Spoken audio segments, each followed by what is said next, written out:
La antigua China produjo lo que se ha convertido en la cultura más antigua del mundo. La historia china se puede dividir en tres periodos: la China preimperial, la China imperial y la nueva China. El pueblo chino no llegó a China desde algún otro lugar, sino que se cree que son descendientes directos de los hombres de las cavernas prehistóricos que vivieron en el norte de China hace cientos de miles de años. La civilización china tal como la conocemos se desarrolló por primera vez a lo largo del gran recodo del río Amarillo, donde la tierra era blanda y fácil de trabajar con las toscas herramientas de los hombres de la Edad de Piedra de China.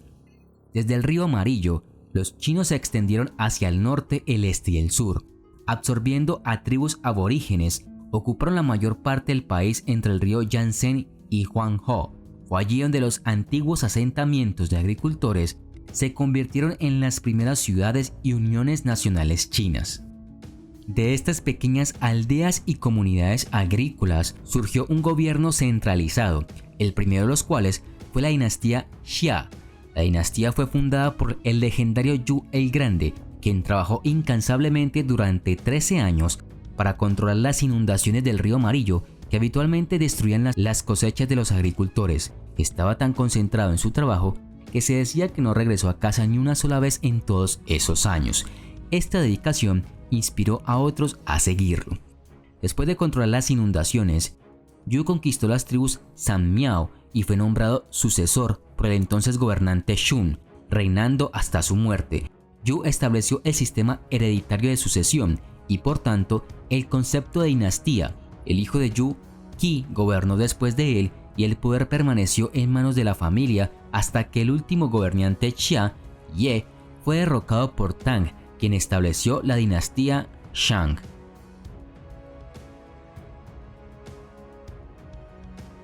Tang era el reino de Shan. Lo que se sabe es que era el gobernante o al menos un personaje muy importante del reino de Shan, que alrededor del año 1600 a.C. encabezó una revuelta contra Ye y derrotó a sus fuerzas en la batalla de Mingtiao. Se cree que la extravagancia de la corte Xia y la carga resultante sobre la población condujeron a este levantamiento. Luego Tang asumió el liderazgo del país, redujo los impuestos, suspendió los grandiosos proyectos de construcción y gobernó con tal sabiduría y eficiencia que permitió que florecieran el arte y la cultura. La escritura se desarrolló durante la dinastía Shang, así como la metalurgia del bronce, la arquitectura y la religión.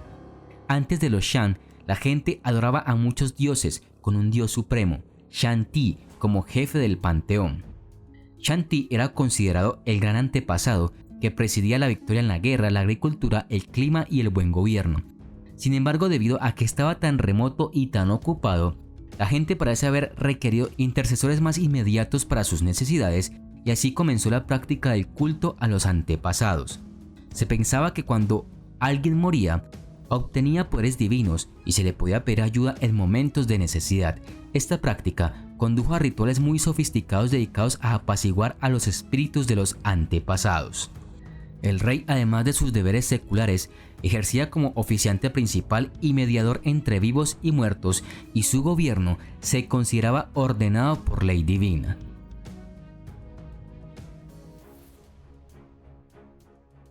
Alrededor del año 1046 a.C., el rey Hu de la provincia de Zhou se rebeló contra el rey Shan y derrotó a sus fuerzas en la batalla de Muye, estableciendo la dinastía Zhou. Hu y su familia invocaron el mandato del cielo para legitimar la revuelta, ya que sentía que los Shan ya no actuaban en interés del pueblo y por lo tanto habían perdido el mandato entre la monarquía y el dios de la ley, el orden y la justicia, Shanti. El mandato del cielo se definió así como la bendición de los dioses sobre un gobernante justo y el gobierno por mandato divino. Cuando el gobierno ya no sirviera a la voluntad de los dioses, ese gobierno sería derrocado. Al mismo tiempo, sin embargo, los diferentes estados se estaban separando del gobierno central de Luoyang y proclamándose soberanos. Esto entonces condujo al llamado periodo de los estados combatientes, en el que 7 estados lucharon entre sí por el control, todos los cuales se consideraban soberanos, pero ninguno se sentía seguro de reclamar el mandato del cielo que aún ostentaban los Shu. Pero finalmente, el estado de Qin ganó la supremacía sobre Zhao y finalmente los derrotó en la batalla de Changping.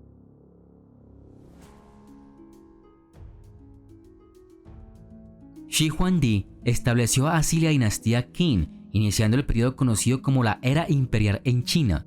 Ordenó la destrucción de las fortificaciones amuralladas que habían separado los diferentes estados y encargó la construcción de una gran muralla a lo largo de la frontera norte de su reino. Aunque hoy queda poco el muro original de Xinhuadi, la gran muralla china se inició bajo su gobierno. Sin embargo, su gobierno se caracterizó cada vez más por una mano dura en la política interna. Reclamando el mandato del cielo, suprimió todas las filosofías excepto el legalismo que había sido desarrollado por Shang Yan, y siguiendo el consejo de su principal asesor Liu Xiu, ordenó la destrucción de cualquier libro de historia o filosofía que no correspondiera al legalismo, su línea familiar, el estado de Qin o él mismo. El culto a los antepasados y la tierra de los muertos comenzó a interesar al emperador más que su reino de los vivos. Parece haber desarrollado una obsesión con la muerte, se volvió cada vez más paranoico con respecto a su seguridad personal y buscó ardientemente la inmortalidad. Su deseo de asegurarse una vida futura acorde con la actual lo llevó a encargar la construcción de un palacio para su tumba y un ejército de más de 8.000 guerreros de terracota creados para servirle en la eternidad. Este ejército de cerámica, enterrado con él, también incluía carros de terracota, caballería, un comandante en jefe y una variedad de aves y animales. Se dice que murió en el 210 a.C. mientras buscaba un elixir de la inmortalidad. Poco después de la muerte de Xinhuadi, la dinastía Qin se derrumbó rápidamente debido a la intriga y la ineptitud de personas como Hu Hai, Liu Xiu y otro consejero, Xiao Gao, y la dinastía Han comenzó con el ascenso al poder de Liu Bang. Tras una serie de revueltas y batallas contra la dinastía Qin, el general Liu Bang se hizo con el control y fue proclamado emperador, conocido como Gao Zu de Han.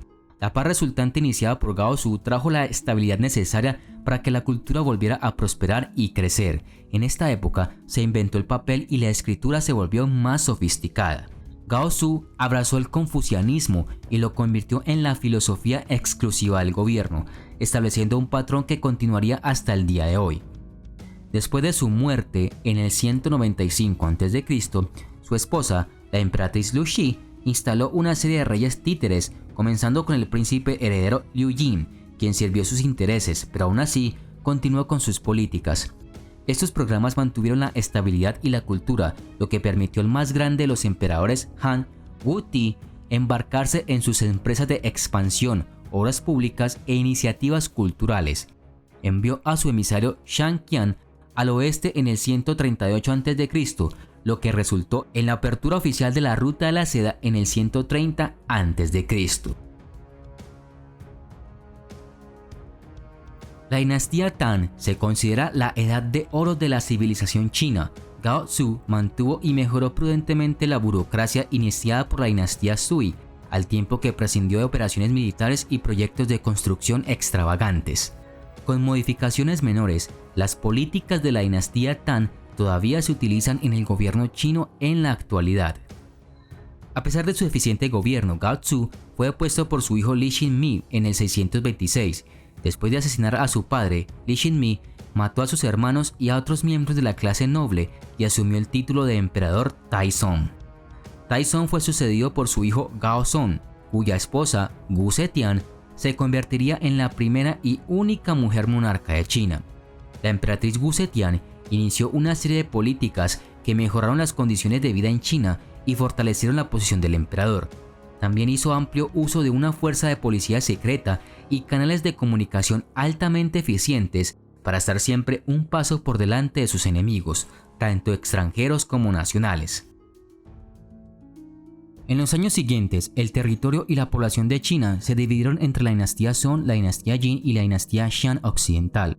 La era terminó con la conquista mongola cuando Xia occidental cayó en 1227, la dinastía Jin en 1234 y finalmente la dinastía Song del sur en 1279. La dinastía Yuan fue proclamada formalmente en 1271 cuando el gran Khan de los mongoles, Kublai Khan, uno de los nietos de Genghis Khan, asumió el título adicional de emperador de China y consideró su parte heredada del imperio mongol como una dinastía china. La dinastía mongol Yuan se convirtió en la primera dinastía conquistadora en la historia de China en gobernar toda China y a su población como una minoría étnica. Durante la dinastía Yuan hubo un resentimiento general entre la población contra el dominio mongol. Sin embargo, más que la causa nacionalista, fueron principalmente una serie de desastres naturales y gobiernos incompetentes los que desencadenaron levantamientos campesinos generalizados desde la década de 1340. Después del enfrentamiento naval masivo en el lago Poyang, Xu Yuanshan prevaleció sobre otras fuerzas rebeldes en el sur, se proclamó emperador y fundó la dinastía Ming en 1368. Fue así como la dinastía Ming fue fundada por Xu Yuanshan en 1368, quien se proclamó emperador Hongwu. La capital se estableció inicialmente en Nanjing y luego se trasladó a Beijing, desde el reinado del emperador Zhongle en adelante. La dinastía Qing fue la última dinastía imperial en China, fundada por los manchúes. Fue la segunda dinastía conquistadora que gobernó toda China propiamente dicha y aproximadamente duplicó el territorio controlado por los Ming. Al final del largo reinado del emperador Qianlong en 1796, el imperio Qing estaba en su apogeo. Los Qing gobernaban a más de un tercio de la población y tenían la economía más grande del mundo. El 10 de octubre de 1911 estalló en China una revolución que puso fin al sistema imperial que había regido el país durante más de 2 milenios. El levantamiento comenzó el 10 de octubre de 1911 en Wuhan, cuando las fuerzas revolucionarias se sublevaron contra la dinastía Qin, que gobernaba el país desde 1644. La dinastía Qin estaba debilitada por la corrupción, la decadencia y la opresión extranjera. La población china buscaba reformas políticas y sociales que fueron abanderadas por Su Yat-sen, fundador del Partido Revolucionario Chino Kuomintang, que abogaba por una república democrática. El 1 de enero de 1912 se proclamó la República de China en Nankín, con Sun Yat-sen como presidente provisional. La presión creciente llevó al gobierno a forzar la abdicación del último emperador, Puyi, quien entonces tenía solo 6 años, el 12 de febrero de 1912. La revolución de Shanghái allanó el camino para el desarrollo político moderno en China, pero se enfrentó a desafíos como la invasión japonesa, que propició la aparición del movimiento comunista liderado por Mao Zedong y desembocó en una guerra civil. Aún así, se recuerda como una fecha importante, tanto que en Taiwán aún se festeja el 10 de octubre como Día de la República. En la sociedad de la antigua China, el emperador estaba en el pináculo de la pirámide social de la civilización. Él era considerado el intermediario entre los dioses y los hombres. Abajo de él, la estructura social china agrupaba a los ministros y otros funcionarios que eran responsables de la administración y las acciones en el imperio chino. Esas personas encargadas del gobierno eran llamadas mandarines. El emperador, ayudado por los mandarines, organizaba y gobernaba todo el imperio cobrando impuestos, construyendo obras públicas, etc. Los militares, los grandes comerciantes y el clero estaban bajo el poder del emperador, además de la nobleza china, y se destacaban como una clase social valorada, pero sin muchos poderes políticos. En la base de la pirámide social de la antigua China se encontraban los campesinos, artesanos y pequeños comerciantes. Los campesinos trabajaban las tierras del Estado en las construcciones y en las minas del imperio. Cuando ocurrían desastres naturales, las condiciones de vida del pueblo se convertían en miserables, dando origen a muchas rebeliones por el desinterés de los gobernantes chinos. Al comienzo de la historia china, el mundo agrícola estaba organizado de una forma comunitaria, es decir, que ninguna tierra pertenecía a los que la trabajaban ni a ningún terrateniente, sino al mismo Estado. Y el emperador no era más que un administrador de esta riqueza, pero muy pronto los emperadores comenzaron a donar propiedades a ciertos generales y funcionarios en pago a los servicios prestados al trono. Estos recibían al mismo tiempo que la tierra a todos los campesinos que la trabajaban. Las varias revoluciones campesinas consiguieron que el emperador distribuyera las tierras de los feudales a los mismos campesinos, pero otras tantas veces los terratenientes conseguían al cabo de algunos años recuperar sus bienes, y si bien en la época de los Tang, cada campesino que alcanzaba la edad adulta debía, según la ley, recibir una parcela de tierra, la oposición de los señores feudales y la carencia de terrenos impedían que este sistema funcionara. Los campesinos crecían de ganado mayor. Casi todos los trabajos agrícolas se hacían por medio de los brazos del hombre. Las aldeas estaban situadas en las alturas y a resguardo de las inundaciones. Cerca de las casas se extendían los huertos y los vergeles cargados de moreras para la producción de la seda. Este era el dominio de las mujeres. Los hombres trabajaban en los campos, en los arrozales, y por la noche no volvían a las aldeas. Pequeñas cabañas les albergaban durante toda la temporada del laboreo, el picado y repicado del arroz. Los artesanos eran la parte de la clase plebeya e incluían pintores, carpinteros, alfareros y joyeros. Los artesanos ganaban más que los agricultores, pero menos que los comerciantes. No tenían un alto estatus social, pero eran respetados por sus habilidades. Los gon eran aquellos que tenían habilidades para hacer objetos útiles. Eran como los agricultores en el sentido en que producían objetos esenciales, pero la mayoría de ellos no tenían tierra propia y por lo tanto no generaban estos ingresos. Sin embargo, tenían más respeto que los comerciantes porque las habilidades que tenían se transmitían de padres a hijos, y los artesanos podían ser empleados del gobierno o autónomos, y los que tenían más éxito podrían ser lo suficientemente ricos como para contratar aprendices o trabajadores que ellos podrían manejar. La clase de comerciantes incluía comerciantes criadores de animales y prestamistas de dinero. Los comerciantes eran considerados la clase social más baja en la antigua China. La gente creía que no contribuían al bien de toda la sociedad, sino que solo trabajaban para su propio beneficio. A pesar de su bajo estatus social, algunos comerciantes se hicieron muy ricos y vivían vidas lujosas. Durante la dinastía Han, algunos comerciantes se hicieron tan ricos que se les consideraba una amenaza para el emperador y los nobles. Para limitar su riqueza, a los comerciantes se les imponía ciertas restricciones. Tales restricciones incluían fuertes impuestos y ser enviados a unirse al ejército. La familia china tradicional llamada Jia era considerada la estructura social por excelencia. La vida familiar y la organización social resultaban inseparables. Era en la familia donde encontraba su fundamento el Estado, basada en los principios, ideas y preceptos morales de Confucio, que rigieron la sociedad china durante milenios. Para el confucianismo, la familia era la institución social encargada de garantizar la estabilidad, la armonía y el sistema social. Así, en su escala de valores, se otorga gran importancia a la formación de familias numerosas, con los abuelos, los padres, los hijos y los nietos. Este tipo de familia, en la que convivían 3, 4 y hasta 5 generaciones, era normal y la ideal, llegando a considerarse vergonzoso dividirlas.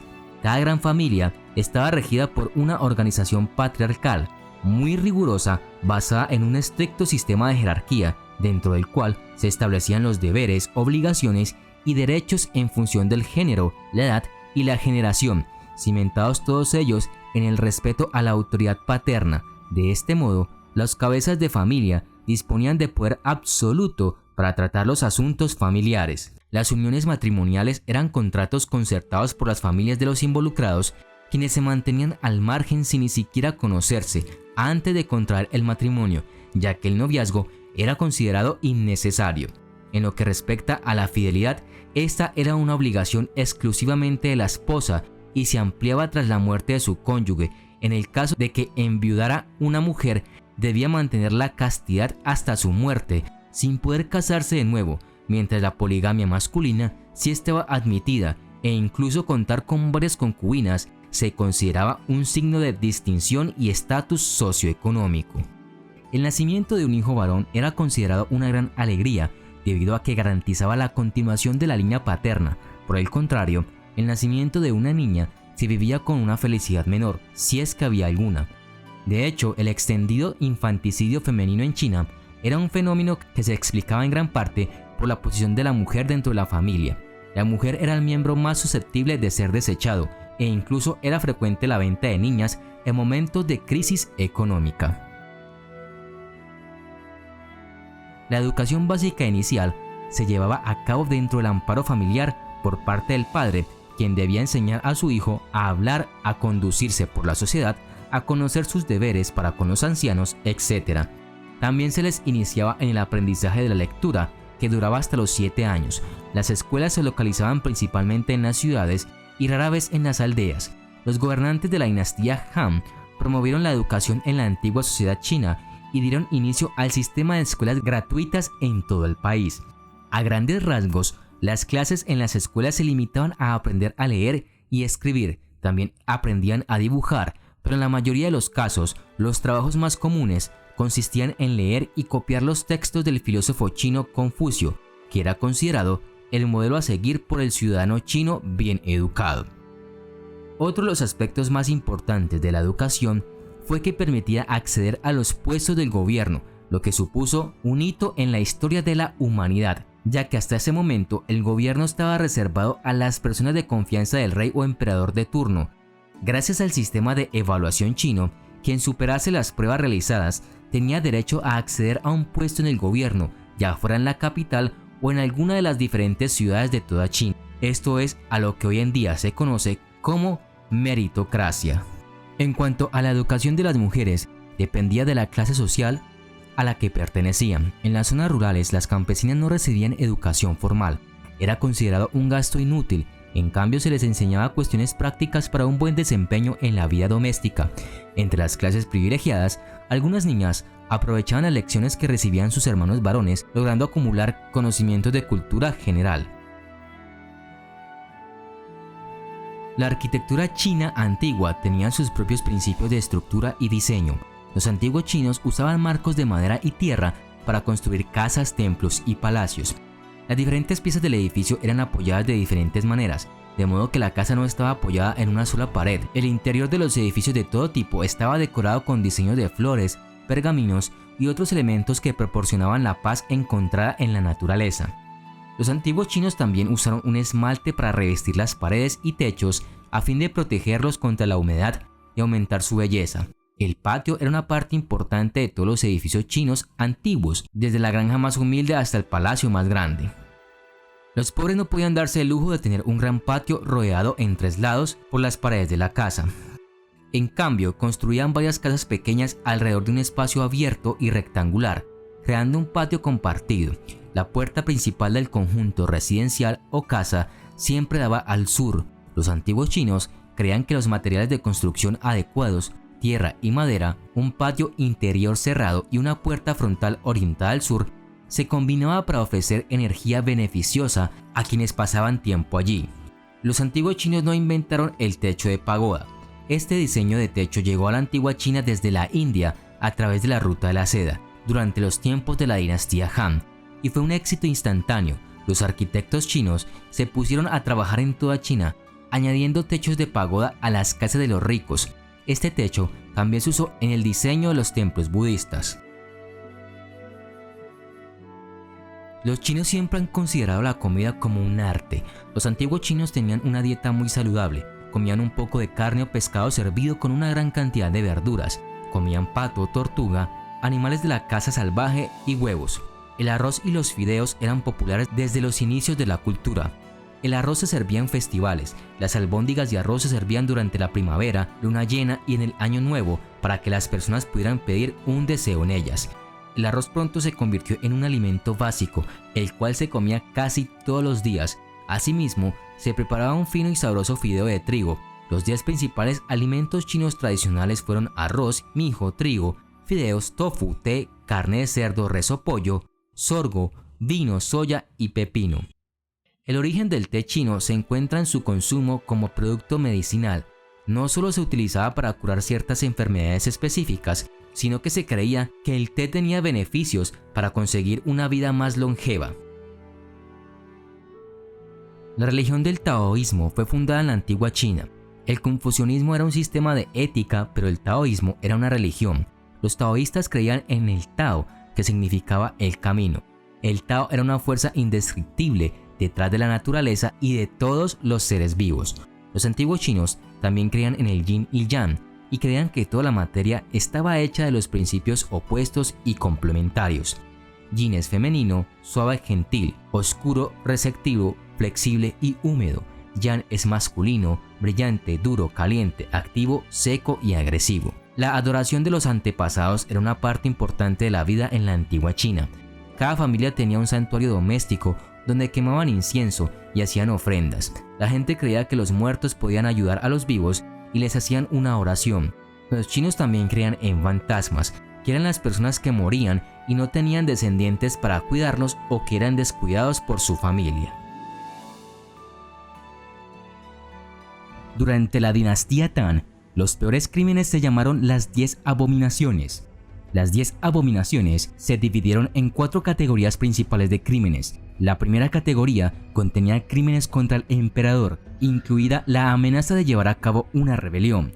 La negligencia médica también podría entrar en esta categoría, especialmente si el médico no siguió las fórmulas adecuadas para la medicina del emperador. La siguiente categoría estaba compuesta en gran parte por delitos de traición. Esta categoría incluía cambiar de lealtad, ejecutar a un superior o traicionar una ciudad. La tercera categoría fue por delitos contra la familia. Esta categoría incluía asesinar a un miembro de la familia y venderlo como esclavo. La categoría final de abominaciones contenía leyes contra la hechicería y el envenenamiento. También incluía sanciones a asesinatos múltiples que a veces se cometían por lo que se llamaba envenenamiento Gu. El veneno Gu era una mezcla que se hacía con 100 pies venenosos, escorpiones, arañas, serpientes y sapos en una olla. Luego se le daba a la víctima o víctimas en su comida o bebida, destruyendo sus órganos y provocando que vomitaran sangre. La ley Tang dictaba claramente 5 tipos diferentes de castigo. Tatuar la cara. El tatuaje penal en la antigua China se usaba para marcar a los delincuentes. Estos se les tatuaba en la parte superior de las mejillas. Además debían llevar un pañuelo negro alrededor de la cabeza para dar a entender que eran esclavos condenados. A los delincuentes se les tatuaba, por ejemplo, el carácter Jie, ladrón, en la cara. Se les rapaba el pelo y se les colocaba un anillo de hierro alrededor del cuello. Cortar la nariz. A menudo se aplicó durante el periodo Zhou occidental y el uso aumentó con el tiempo durante los estados en guerra y los periodos Qin. Era una pena común para los oficiales y soldados, por ejemplo, si estos últimos no podían conquistar una ciudad sitiada. En ocasiones el castigo de cortar la nariz se combinaba con otras flagelaciones. Todo este proceso se realizaba con un simple cuchillo. Cortar un pie. El castigo de cortar un pie se menciona a menudo en los textos del periodo Zhou. En el estado regional de Qi, por ejemplo, se llevó a cabo con tanta regularidad que se hizo popular un proverbio que decía que las sandalias eran baratas y las botas para los lisiados caras. Este castigo implicaba la amputación del pie izquierdo, derecho o ambos. Otras fuentes afirman que este castigo implicó la extracción de la rótula. Castración. Fue el castigo más pesado en la antigua China justo después de la pena de muerte. Se aplicó a hombres y ocasionalmente también a mujeres. El comportamiento indecente de cualquier forma era originalmente el delito que se castigaba con la castración. Posteriormente, la rebelión fue la principal falta para aplicar este castigo. A menudo se combinaba con la responsabilidad colectiva y familias enteras eran castradas. Sobre la castración femenina hay 2 teorías. Uno explica la palabra Youbi, literalmente recinto oculto, lo que significa que las mujeres fueron sometidas a una especie de arresto domiciliario, probablemente como un castigo por lascivia. Otra interpretación lo ve como una extracción cruel de los intestinos o golpear el útero para dañar los ovarios o coser la vulva. Pena de muerte. Los métodos para llevar a la muerte a los delincuentes eran diversos. En la antigüedad se asaban en un pilar ardiente, se destrozaban con carros, se desmembraban y exhibían públicamente y demás. Aparte de estas formas de llevar a los delincuentes a la muerte, también había otros medios irregulares utilizados principalmente para rebeldes, traidores y usurpadores, como desollar, ahogar, golpear o azotar hasta la muerte. La mutilación del cadáver era una expresión de deshonra a una persona y a sus descendientes y familiares, ya que los restos no podían ser enterrados de manera digna y adecuada. Estos son algunos otros castigos utilizados fuera de la ley Tang. Muerte por 1000 cortadas. Para los principales delitos, el castigo máximo era muerte por 1000 cortes o muerte por rebanado lento. Este espantoso castigo siguió un orden prescrito que comenzaba con el desollado de trozos de piel, músculos y luego la extracción de partes del cuerpo para maximizar el dolor, pero mantener los órganos vitales en funcionamiento. Este castigo estaba reservado tanto para la alta traición como para el asesinato de un padre o un marido. El deber para con los padres era tan fuerte en China que matar a uno de los padres se castigaba con especial severidad. No solo el culpable sufría, su casa era demolida, su maestro sería ejecutado, se supone que por una mala influencia, así como el local magistrado, incluso el gobernador provisional sería degradado a menudo. Si un esposo mataba a su esposa, el castigo era mucho menos severo, a menudo solo una fuerte paliza que reflejaba el estatus mucho más bajo de la mujer en la China imperial, torre del cuello y otras torturas. Un método de ejecución un poco menos sádico fue la torre del cuello. Un prisionero es colocado dentro de un marco de caja de madera con el cuello sobresaliente y solo piedras para pararse. Sin embargo, cada día se quitaba una piedra o dos para que el pobre prisionero muera lentamente por estrangulamiento. En la administración imperial, un alto funcionario temía recibir una carta imperial que contuviera un trozo de seda rojo, ya que esto tenía el claro significado de que el funcionario estaba en grave desgracia y se esperaba que se ahorcara o se envenenara de inmediato. Tortura por goteo lento. Quizás una forma más conocida de tortura china fue la lenta caída de agua en la frente con el cuerpo firmemente sujeto. El incesante y regular goteo de agua fue un castigo más mental que físico. La víctima nunca tuvo ningún alivio. Los miembros de la familia menores de 16 años y las mujeres se salvarían de este castigo, pero se los tomaría como esclavos para que toda la familia desapareciera de la historia. El peor ejemplo es probablemente en 1380, cuando el emperador Ming Hongu acusó a Hu Weiyong de alta traición. No solo ejecutaron a toda la familia de Hu, sino a cualquier persona remotamente asociada con él, lo que resultó en más de 30.000 ejecuciones por un delito, aunque fue más una purga de posibles disidentes que un castigo criminal. Para los delitos más insignificantes, era común poner una amplia madera o cepo alrededor del cuello durante semanas o meses. Esto impidió que los convictos fueran capaces de alimentarse o dormir cómodamente. Incluso el cangue tenía pegados detalles del crimen para que todos los vieran. El peso del cangue estuvo determinado por la gravedad del delito. Sin embargo, la mayoría de los castigos consistían en palizas con palos de bambú. En la dinastía Yuan, esto se codificó por un palo ligero de 7 a 57 golpes y con un palo pesado de 67 a 107 golpes. La muerte era común después de fuertes palizas, a menudo debido a una infección que se extendía a través de la piel rota. Normalmente se pagaría un soborno apropiado para reducir la fuerza de las palizas e incluso existía una escala oficial de cargos que permitiría a los prisioneros más ricos escapar por completo del castigo. Todas estas horribles descripciones pueden dar la impresión de un sistema brutal, pero eso era exactamente lo que se pretendía.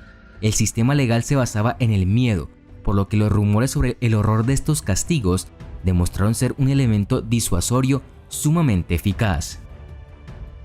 El sistema de castigos llegó a un final oficial con la fundación de la República en 1912, pero los indicios permanecen hasta el día de hoy. China todavía carece de un poder judicial independiente y por lo tanto se sigue considerando que cuestionar una acusación penal desafía al gobierno que estableció las leyes, lo que convierte al culpable en enemigo del Estado. Los siglos de amenazas de castigos brutales todavía pueden verse impactados en la vida cotidiana, ya que en años anteriores podría haber tenido trágicas repercusiones. China mantiene la pena de muerte por inyección letal o por arma de fuego.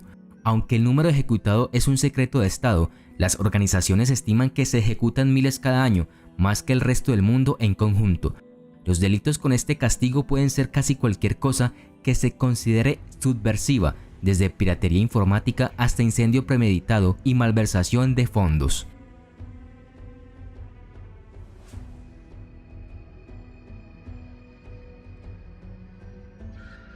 China no solo es la única gran civilización antigua que se mantiene hoy compitiendo por la hegemonía global, colocada en los primeros lugares en población, territorio, producción, economía, comercio mundial y consumo. Los primeros chinos dejaron una gran cantidad de inventos que cambiaron la historia y fueron los precursores de las ideas y tecnologías que disfrutamos hoy.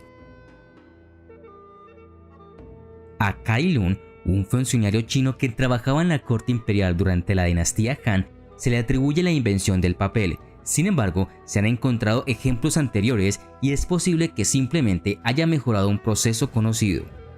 Con el tiempo, se experimentó con diferentes fibras para fabricar papel, por lo que la calidad había aumentado considerablemente al final del periodo Han. Se utilizaron y mezclaron fibras de muchas plantas diferentes, tallos de hierbas, materia vegetal, cáñamo, corteza de árbol e incluso trapos en una búsqueda constante de experimentación para encontrar la mezcla más barata de materiales que produjeran papel de la más alta calidad. La invención del papel ayudó mucho a la difusión de la literatura y la alfabetización, haciendo que los libros fueran más cómodos de usar y más baratos. Los académicos imperiales recibieron miles de hojas de papel cada mes por parte del gobierno. Además, la combinación de pincel, tinta y papel establecería la pintura y la caligrafía como las áreas de arte más importantes en China durante los 2 próximos milenios. En el 751 después de Cristo, el ejército Tang fue derrotado por los turcos otomanos en una poderosa batalla en el río Talas. Algunos soldados chinos y fabricantes de papel fueron capturados y llevados a Samarcanda. Los árabes aprendieron la fabricación del papel de los prisioneros chinos y construyeron la primera industria papelera en Bagdad en el 793 después de Cristo. Los europeos no aprendieron a fabricar papel hasta varios siglos después. Los egipcios aprendieron la fabricación de papel de los árabes a principios del siglo X. Hacia el 1100 después de Cristo, el papel llegó al norte de África y hacia el 1150 llegó a Europa como resultado de las cruzadas. La idea de la pólvora se documentó por primera vez en el año 142 después de Cristo. Las primeras fórmulas químicas se registraron en Pujin Songyao, que era una colección china de información militar. Hablaba de cómo había una mezcla de 3 polvos diferentes que provocarían explosiones. Se desconoce si realmente querían crear pólvora. De hecho, se documentó que estaban intentando hacer un elixir de inmortalidad. Un ingrediente importante en muchos de los elixires fallidos fue el salitre, también conocido como nitrato de potasio. La mayor evolución en términos de pólvora ocurrió en la dinastía Tang alrededor del 700 después de Cristo. Al principio, la pólvora se usaba de forma recreativa. Los emperadores creaban pólvora para exhibiciones de fuegos artificiales. Los chinos creían que los fuegos artificiales ahuyentaban a los espíritus malignos. Sin embargo, se descubrió un uso separado de la pólvora alrededor del año 904 después de Cristo, cuando los inventores chinos se dieron cuenta de que la pólvora podía usarse para crear armas. Estas armas se utilizaron originalmente contra uno de los enemigos más famosos de China, los mongoles. A mediados del siglo XIV, el potencial explosivo de la pólvora se perfeccionó al aumentar la cantidad de nitrato en la fórmula química. Los chinos utilizaron estas mejoras para desarrollar un proyectil explosivo que se puede disparar desde un cañón, al empaquetar proyectiles huecos con su pólvora perfeccionada. Al principio, China intentó mantener en secreto este desarrollo, y a mediados del siglo XI, el gobierno intentó hacer que la pólvora fuera difícil de crear, prohibiendo la venta de salitre a los extranjeros, pero para el 1100 después de Cristo, las sustancias se habían enviado desde la ruta de la seda hasta la India, Oriente Medio y Europa. Poco después, los europeos y otras naciones se dieron cuenta de cómo crear pólvora. Eventualmente, los europeos aprendieron de la pólvora y la usaron con gran efecto, pudiendo conquistar países que no tenían experiencia con el nuevo desarrollo. La primera brújula se inventó en China durante la dinastía Han entre el siglo II a.C. y el siglo I después de Cristo. Los chinos descubrieron que cuando una piedra imán, un mineral de hierro naturalmente magnetizado, se cuelga o se coloca de manera que pueda girar libremente, siempre apuntará en la misma dirección. Usaron esto para la adivinación y la geomancia, buscaron gemas, seleccionaron sitios para casas y lo usaron en el Feng Shui. El estilo más popular de la primera brújula china usaba una piedra de imán que apuntaba automáticamente hacia el sur y una placa de bronce. La piedra imán estaba tallada en forma de cuchara. La cuchara se colocó sobre una placa plana de bronce y a medida que se movía la placa de bronce, la piedra de imán giraba y se detenía en una orientación de norte a sur con el mango apuntando hacia el sur. La piedra de imán magnetizada se alineó con el campo magnético de la Tierra. Este estilo de brújula se denominó puntero sur. La placa de bronce también estaba marcada con constelaciones, puntos cardinales y otros símbolos importantes para los antiguos chinos. Solo en el siglo XI, la brújula se utiliza para la navegación, primero en tierra y luego en el agua. Las brújulas navales de China se fabricaron en forma de aguja magnética que flotaba en un recipiente con agua, lo que permitía que la aguja permaneciera en posición horizontal, especialmente en el mar embravecido. Cómo se extendió la brújula por el mundo es un tema de debate. La evidencia escrita dice que la brújula apareció en Europa en 1190 y en el mundo musulmán más tarde en 1232. Hoy en día existen muchas versiones de brújula que se utilizan para la navegación y la orientación en diferentes condiciones. La imprenta se inventó en China durante la dinastía Tang. La primera mención de la imprenta es un decreto imperial del 593 después de Cristo, en el que el emperador Sui Wenti ordena que se impriman imágenes y escrituras budistas. La primera forma de impresión china se basó en bloques cortados de madera. Estos bloques se utilizaron para imprimir textiles y reproducir textos budistas. Los textos religiosos cortos impresos de esta manera se llevaron como amuletos. Con el tiempo, los chinos también comenzaron a imprimir pergaminos y libros más largos. A medida que el siglo IX dio paso al X, la impresión de libros parece haberse consolidado y es algo que se llevó a cabo en muchas partes diferentes de China. Ejemplos de lo que se imprimió son las escrituras budistas, las escrituras confucianas, los diccionarios y los libros sobre matemáticas. Para el año 1000 después de Cristo, los libros paginados habían reemplazado en gran medida a los pergaminos. En el siglo XI se inventó el tipo móvil en China. La combinación de tipos móviles y la invención del papel comparativamente económico ayudó a que los libros impresos estuvieran mucho más disponibles en China durante la dinastía Song. Los tipos móviles fueron inventados en la década de 1040 por un plebeyo llamado Pi Shen. En lugar de tallar una placa de bloque de madera única para cada página de un libro, usó caracteres chinos móviles que se podían sujetar en una placa, usar para imprimir, quitar y volver a fijar en nuevos puntos en la placa para crear un nuevo texto. Durante muchos siglos, la impresión de bloques de madera y la impresión de tipos móviles coexistieron en China. La historia de la sericultura en China es larga. La seda más antigua encontrada en China data de alrededor del 3630 a.C., lo que significa que es del periodo neolítico chino. Esta seda se encontró en la provincia de Henan, una región ampliamente considerada como la cuna de la civilización china. Según el mito chino, la sericultura y el tejido de telas de seda fueron inventados por Lady Zilin-Shi, la esposa del mítico emperador amarillo que dice que gobernó China alrededor del 3000 a.C. A Zilin-Shi se le atribuye tanto la introducción de la sericultura como la invención del telar sobre el que se teje la seda. Durante mucho tiempo, la seda fue un material reservado para el emperador de China y sus allegados, como familiares importantes, dignatarios de muy alto rango. Poco a poco, las restricciones sobre quién podía usar seda en China comenzaron a desaparecer y se podía ver a más y más personas que podían pagar el material precioso luciendo ropa de seda y decorando con adornos de seda. Finalmente, la producción de seda creció hasta convertirse en una industria bastante grande en China. La seda se utilizó para una variedad de cosas, desde líneas de pesca y cuerdas de arco hasta instrumentos musicales.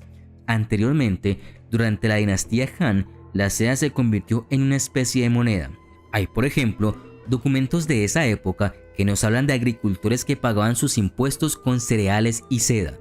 Dado que la seda también era muy valorada y apreciada fuera de China, las longitudes de la seda se convirtieron en un bien comercializado bien establecido entre China y los países extranjeros y sigue siendo un producto importante hasta el día de hoy. Aunque los agricultores de la dinastía Han enfrentaron muchos desafíos, se produjeron muchas mejoras en la agricultura.